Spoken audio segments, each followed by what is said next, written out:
Hey gang, Joshua Bacarella here, Sportsmen's Direct. You know, one of the things out here on Lake St. Clair that I learned a long time ago that I thought was kind of common knowledge to everybody across the country was kind of the way that I started fishing for perch out here, and that was using what we call bead spoons. Now, I know there's been some articles written in the In Fisherman, and we had done a video. You can probably check archives with Joe Baylog also doing a hard bead spoon video. But that's what I'm going to talk to you about today, is this whole bead spoon thing that we take for granted out here in like all around Michigan and in the Great Lakes region. It's just pretty common out here, but when you travel around the country and you say bead spoon or hard bead spoon, nobody knows what the heck you're talking about, and it's kind of sad because it is by far the quickest, or the most, I'll say this, the most efficient method for putting perch on the ice, especially when the bite is hot. The most efficient method out there, period. There is no other fishing method that is going to put fish on the ice faster when they're turned on than fishing with a bead spoon. And I'm going to go into a little bit of details here because we get asked this a lot in the shop, and so I end up doing these little mini seminars on the floor all the time. So I'm going to try to take what I usually tell folks on the floor, and I'm going to try to give you the information out here, out in, out there in YouTube land. So this is kind of new for me to do this, so I'm going to do my best at it. And my videographer, Joshua, back there is going to do some behind-the-scenes work, hopefully, and get some good close-up shots of some of these products for you as well. So let me start out by saying that most of the time when guys talk about bead spoon fishing or hard bead spoons, they're talking about using a spoon with literally, generally like a 6mm bead, like what you would use for your nightcrawler harnesses, actually exactly what you use for your nightcrawler harnesses. Although generally we don't get all these wacky colors. We don't use most of those crazy colors. But so the primary colors that we're going to use for the bead spoons are going to be like this clear chartreuse, or maybe this not so clear chartreuse color. And then the #1 color everybody uses is going to be what we call blood red. So the blood red is a #1 going down the hole almost all the time. And so, like I said, they're talking mostly about using these beads. Now, guys will go up to 8s on these beads. Guys will even take an 8mm bead and drill out the inside sometimes and put a second bead inside, but that's kind of like bead spoon. Like this is bead spoon 101, and that'd be like bead spoon, 401. So we're going to try to keep it relatively simple. So 6mm beads, and the spoons are going to have that bead put up towards the curve or the bend in the spoon, sometimes even up a little bit further. But the whole idea of that bead is to keep that fish from getting completely impaled on the hook. Now, sometimes we'll slide the bead even up farther so that it's right down at the base of the barb, but either way, it serves kind of the same purpose because it doesn't allow that hook to go through the fish's mouth and the fish get completely impaled. Now, why? Why is that important? Well, because as I was talking about efficiency, since that fish doesn't get impaled all the way on the barb, that means he comes off the hook a whole lot faster. And for the guys that are really good at this, and when the bite gets going really well, that means they don't even have to touch the fish. So they literally will rip that fish up and out of the hole, thump it down on the ice, and the fish comes off and they go right back down the hole. Now, if you know anything about a schooling fish, primarily perch I'm talking about here, but I've seen it happen on crappies too. But when that school is in a feeding frenzy down there, and the faster you can get back down to them, the better off you are. And with perch, the more activity you can get going, kind of the more excitement you can generate down there with that school. And so you're going to keep that school right down there under you, underneath the hole. And a lot of times you can pull that school of fish up higher and higher and higher and higher as you're fishing these bead spoons. So that's kind of the fundamental idea behind the bead spoon, is it gets the fish off really fast.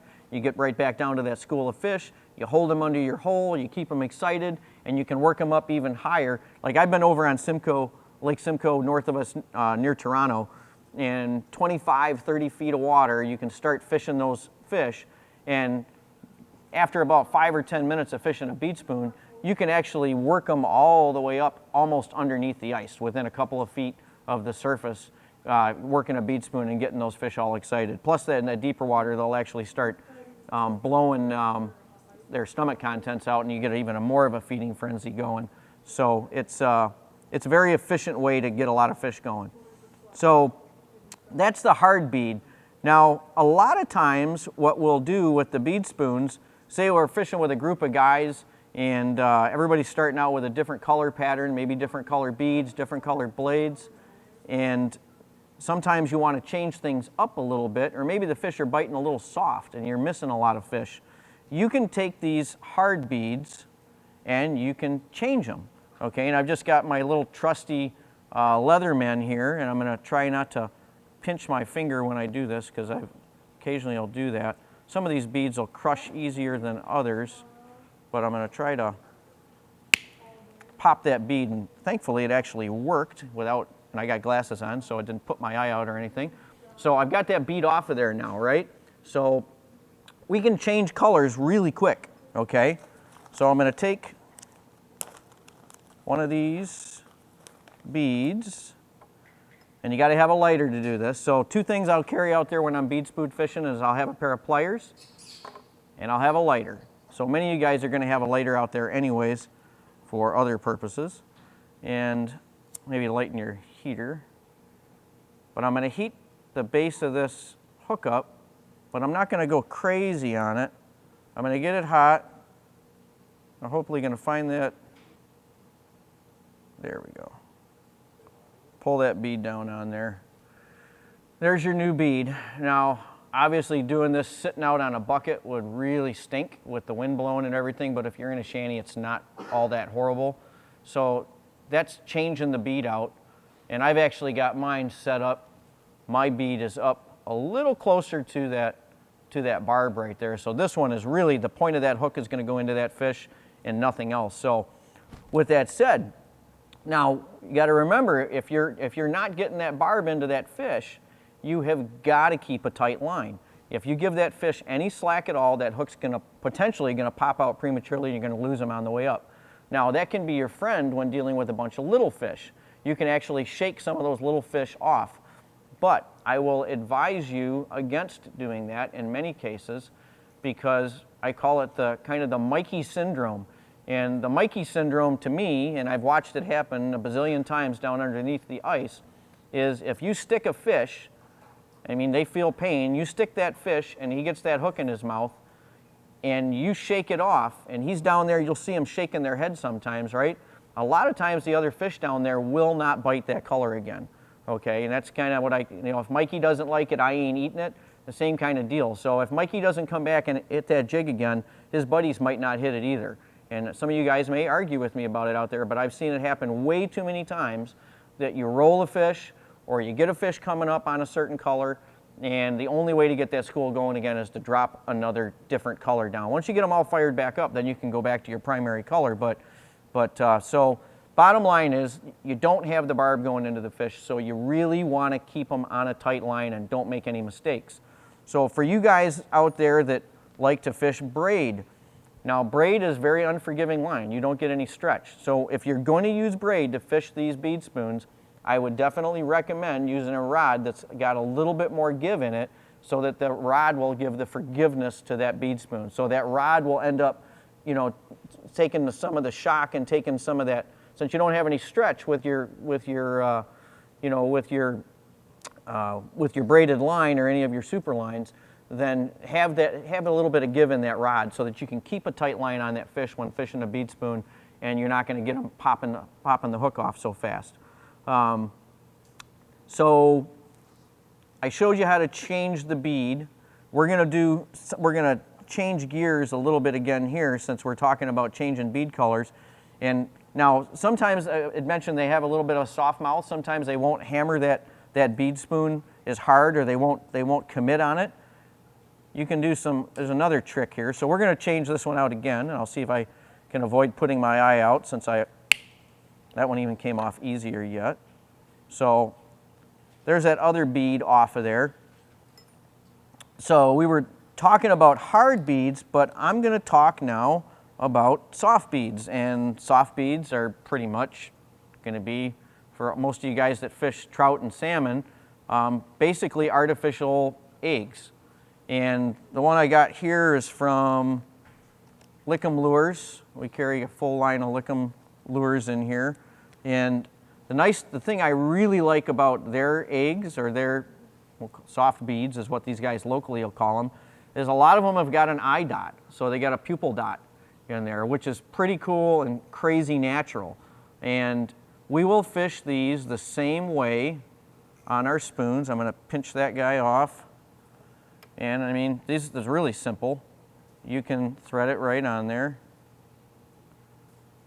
For the most part, these are going to be larger diameter. Like I think these are 8s, maybe even 10s. Can't remember off the top of my head, but I think they're 8s.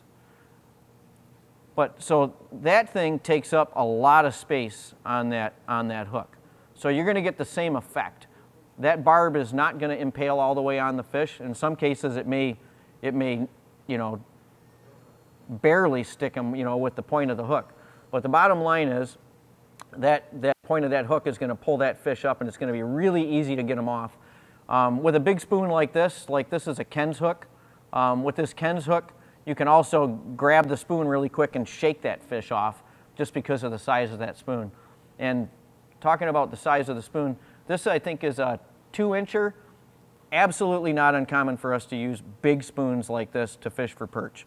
I mean, we'll fish even bigger spoons than this, and I'll show you some of the profiles here in a second that you would not think we would use for perch fishing. But big perch, big bait, they don't have it. And you'll catch tiny little perch on these sometimes too. So that's the little guy with the eyeball with the pupil dot in it from Lickum. Same thing for these soft eggs, or these salmon eggs, or whatever you want to call them. Here's some from Angler's Choice. Remember that color, blood red? Again, top color for these bead spoons if you're going to fish with a soft bead or one of these eggs. That red is a really super hot color as well. You can get wild and crazy. You can get glow-in-the-dark ones. You know, more Lickum Lures here. Angler's Choice also carries some glow beads or glow eggs. Time and a place for everything, guys. Don't be afraid to change it up. Just like anything else, sometimes the color really, really matters. So that's these big spoons right here, like these Kens. There's all different shapes and sizes of bead spoon, guys. There's little tiny ones. This is another Ken's, but this is like a little. This is I think a number 2 willow, just off the top of my head. There's number 2s, number 3s, and little tiny little number 1s that have the same profile.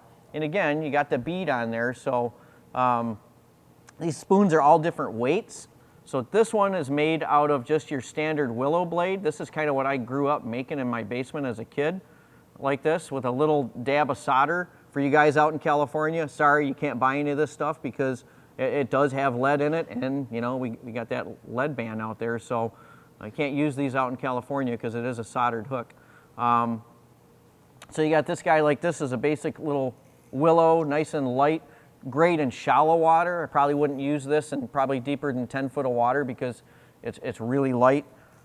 Whereas you got this Ken's, this 2-incher is made out of stainless, a little bit thicker, but it's going to be a little bit heavier. It's going to fish deeper water. Different materials on these bead spoons. So you got stainless, which is going to be your lightest. You got some copper spoons out there that are going to be a little bit heavier.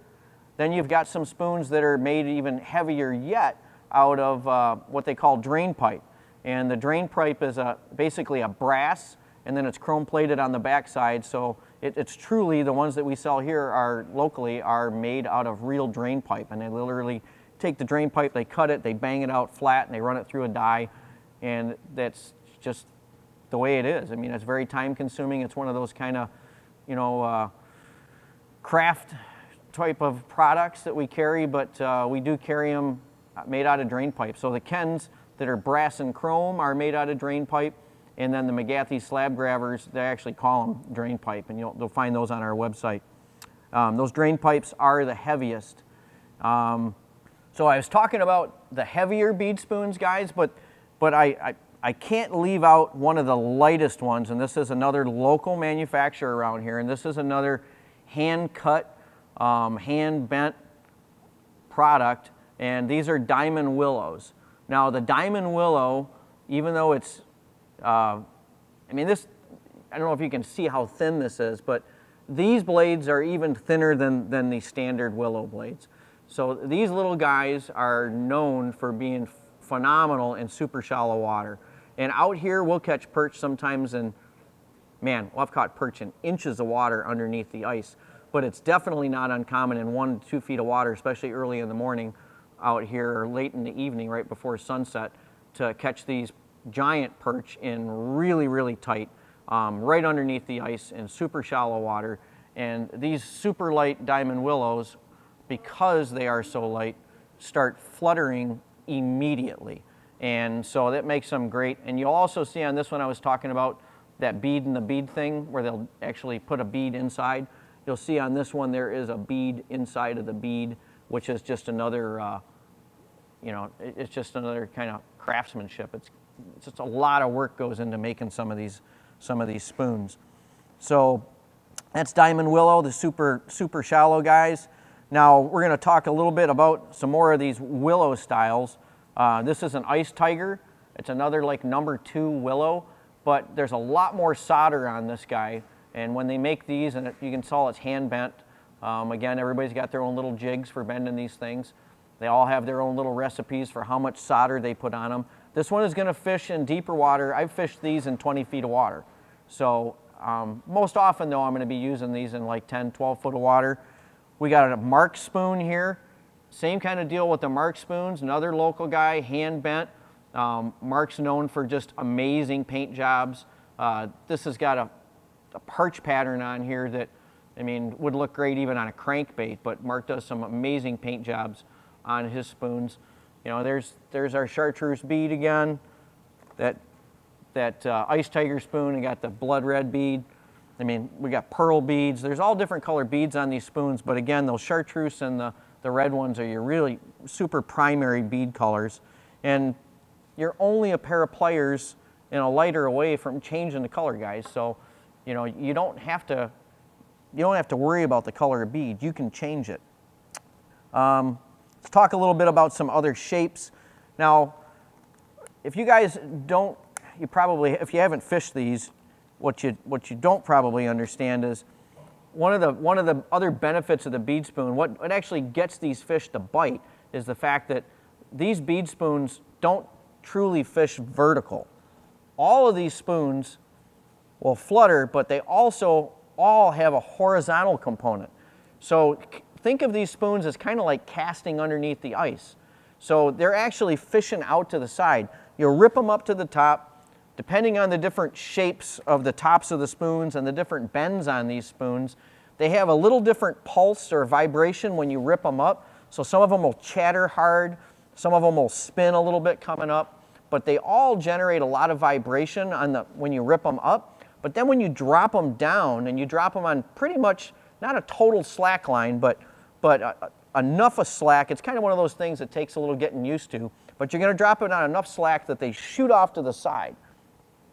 So in kind of the psychology of what I think goes on with these fish is the way that they look at it is they've got this profile so that they got some sort of a minnow or a bait fish, or some of these spoons are pretty big, so I mean they've got another fish and he's taken off away from them, and that bead on the end, I think that the fish think that he's got something in his mouth. So something's trying to escape with some sort of food and he's trying to get out of there in a hurry. And you know what? No big aggressive king of the hill kind of perch or other panfish is going to allow that to happen, right?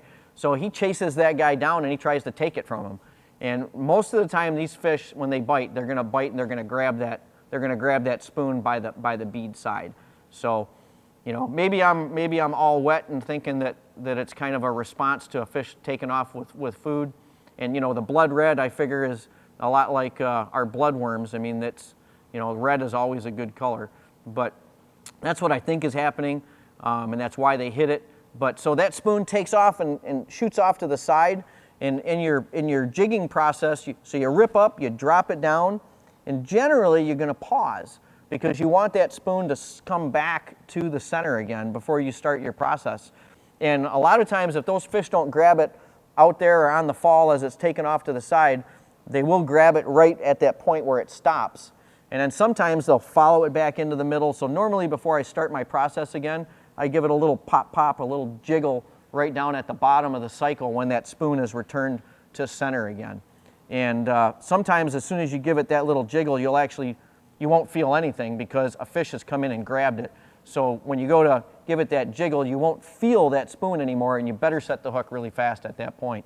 Other times, as soon as you give it the jiggle, you'll feel it thump down there on the bottom as the fish grabs it before you start your cycle. But it's really not uncommon to just, as soon as you go to move that spoon, there's a fish on it already, and you have to hammer them. So some different shapes on these spoons, and I'm sorry if I'm hopping around, guys, but I'm kind of just looking out at it in front of me and doing this like I would in the store.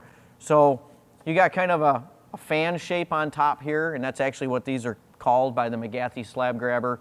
This is a 1.5 inch fan.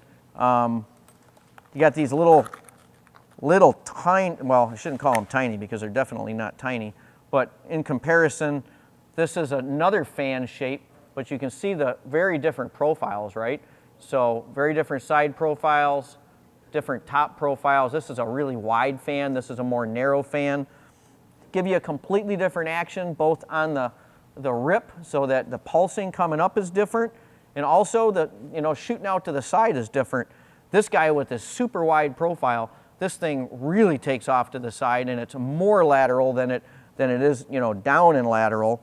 So then you look at your Ken spoon here, and it's completely round on top, and it's got a little curvature back. So again, it's a different action coming up, and it's going to be a different action going out to the side. It's up to you guys to kind of figure out which one works on a given day. Something else I should talk about on bead spoons, you'd never ever want to tie direct on these guys, and you really don't want to use a loop knot either. So you're dealing with just a blade here, you got sharp edges. You might be able to get away with it for a little while using that loop knot on top, but it's going to wear out and you're going to lose that spoon. It's going to give it great action while you're at first, but I can almost guarantee you it's going to eventually cut the line and you're going to lose that spoon, especially on some of the more handmade ones. I mean, some of those edges can be a little bit sharp in there. You can actually have a little burr, but that's not the end of the game because there's a sharp edge, because we've got options, right? So options are like these little micro snaps. So you're going to want the larger of these styles and the larger of the sizes and the micro snaps, or Fast Snap makes them, Mustad makes them. These are ours, the micro snaps. But you're going to use these little snaps to go onto these spoons, and it's going to protect the line. It's also going to allow that spoon to move freely and flutter and swim and do all its magic that it's supposed to do. The other one I've got here are these loop snaps. VMC makes one as well that they call a crankbait snap. You're going to want the smallest sizes in these. This is the 00 in the Northland loop snap. You don't want too much hardware down there. I've seen guys fishing with snap swivels. To me, that's just too much. Can you get away with it? Yeah, you probably can in this case, because most of the time you're going for a reaction bite, but I always prefer to have less hardware when possible. So the little loop snap is going to be your friend. You're going to get line twist with these guys. There's no way around it unless you were to fish, some other hardware up above, like put a snap, an expensive, good ball bearing swivel up above it, and that could eliminate some of the line twist you're going to get. But these things spin when you're ripping them up, so it's a spoon. So you're going to get line twist, and you're fishing on relatively short line, right? It's not like you're casting 100 feet at a time. You're generally going to be fishing 20 to 25 feet or less, so that line twist is eventually going to build up. So occasionally what I'm going to do when I bring that spoon up is I'm going to let all of that line twist uncoil, and I'll do that when the bite stops. And honestly, sometimes the bite will stop, because your jig starts to spin down below. If you're in one of those bites where those fish are hitting it on the pause down at the bottom of your cycle, so you ripped it up, you let it swim out, you let it come back to the middle, as soon as that jig comes to rest down there, what's it going to want to do? It's going to want to uncoil all that line twist. So you can stop that by doing a little contact jig, just an ever so slight little pulse, right? With your rod tip, you can get that jig to move a little bit, and that'll help prevent it from spinning. But sometimes those fish want it totally dead sticked at the bottom before you start again. And on those days, you're just going to have to occasionally bring that line up when the bite stops and get rid of some of that line twist. It'll generally uncoil itself right up there at the top of your hole once you bring it up. So, and so you can see there's a lot to say here about bead spoons. But anyways, that's all I got for you. If you stop by the store here, or you can shoot us an email. I'll try to answer more questions for you about it. But I think that's probably the longest video out there on the internet right now, for specializing just in bead spoons. So we'll see you again. I'm going to try to do more of these videos on little snippet type things that we do here in the store all the time, and impart some of our practical experience out there for you guys. Take care.